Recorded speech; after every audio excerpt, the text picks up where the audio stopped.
अगर 65% अगर आरक्षण मिलता है हमारे को, तो उसमें आप 65 की बजाय 70-80% तो ग्रोथ होएगी। घुमा फिरा के सिर्फ और सिर्फ डीसी को पागल बना रहे हैं, जाति में उड़ जाके अप डाउन करके आपको मतलब आपका उस जाति है धर्म में है, जागरूकता कम है। जागरूकता से जो है वह मनवाद डरता है, ब्राह्मणवाद डरता है। बिल्कुल सर।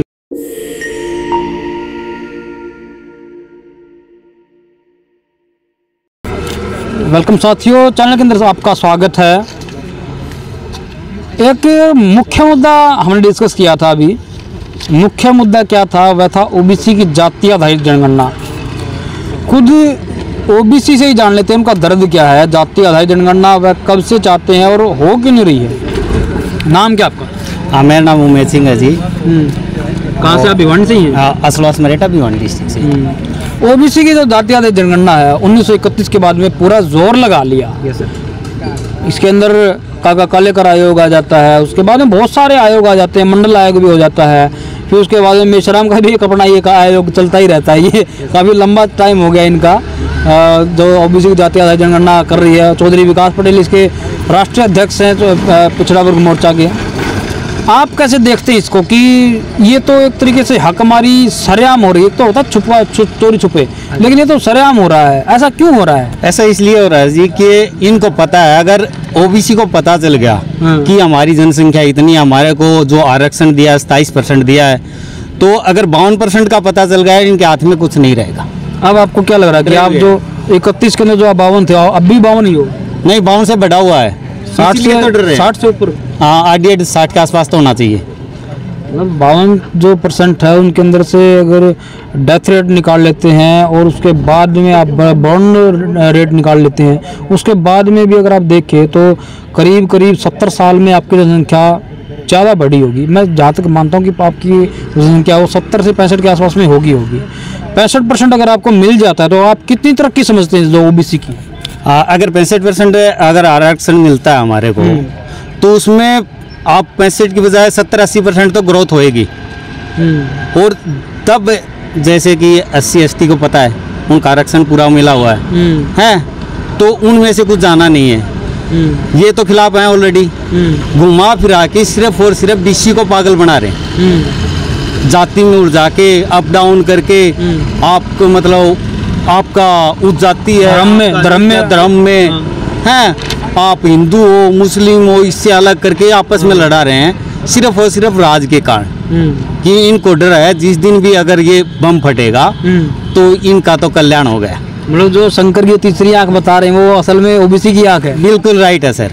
अगर ये आंख खुल गया ना, तीसरा नेत्र, तो बस हम पूरा इनको भागना पड़ेगा, या फिर मतलब कि मुश्किल है। इनको दिख रहा है जैसा आईने में दिखता है ना शक्ल कैसी है, तो उनको सीधा सीधा दिख रहा है। इसको किसी तरह घुमा फिरा के बिचड़ा के रखो, एक दूसरे को लड़ाओ, फूट डालो, राज करो। जो अंग्रेजों की नीति थी वैसी ही चला के रखी है, इसलिए ये ये अंग्रेजों की नीति कहाँ थी? जातियों में बांटना तो अंग्रेजों ने हमसे सीखा है, मतलब बांटना हमसे ही अंग्रेजों ने सीखा है। क्योंकि भारत के अंदर जाते हैं तो कोई अपने आप को इंडियन भारतीय नहीं बताता है, वह तो आपको बताता है भाई मैं फलाना जाति से हूँ, फलाना ठिकाना इस गोत्र से हूँ।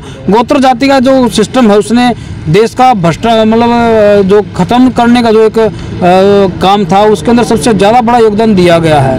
क्या समझते हैं? जातियों का जो एक निर्माण है हमसे अंग्रेजों ने सीखा, फिर हम अंग्रेजों से। हम जाति का नहीं सर, मेरा कहने का मतलब था फूट डालो, यानी कि आपको और मेरे को मिलने नहीं दिया जाए, चाहे वो जाति आधारित बात या कोई और विषय पे हो या आप बिजनेस की लगा लो, हैं इसको संगठित रहेगा तो कोई तोड़ नहीं सकता।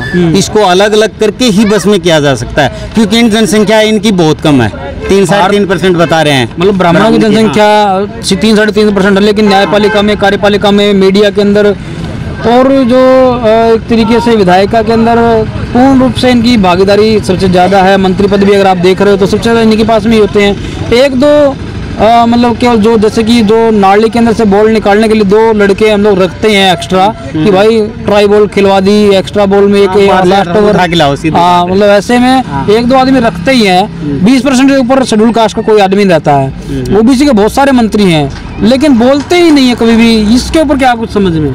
इसका ये है सर, उनकी सहमति से रहता है भाई। अगर आपको हमारे साथ हमारे अनुसार चलना है, रिमोट उनके हाथ में है।